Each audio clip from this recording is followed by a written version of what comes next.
Metro by T-Mobile Error 2 displays can't send message and prevents sending SMS or MMS.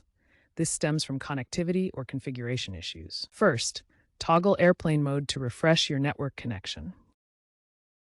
Next, clear the Messages app cache and restart your device. Then, manually set your APN to fast.metrocs.com with no username or password required. Ensure cellular data is enabled, as Metro often requires it for MMS. These steps address network instability or APN misconfiguration. By September 2025, recent app and OS updates from Google and iOS have proven effective for many users.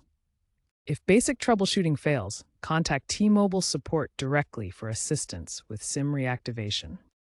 Error 2 often occurs because Metro prioritizes data connections over traditional SMS messaging. The future solution is RCS, Rich Communication Services, which uses data or Wi-Fi instead of SMS to send messages.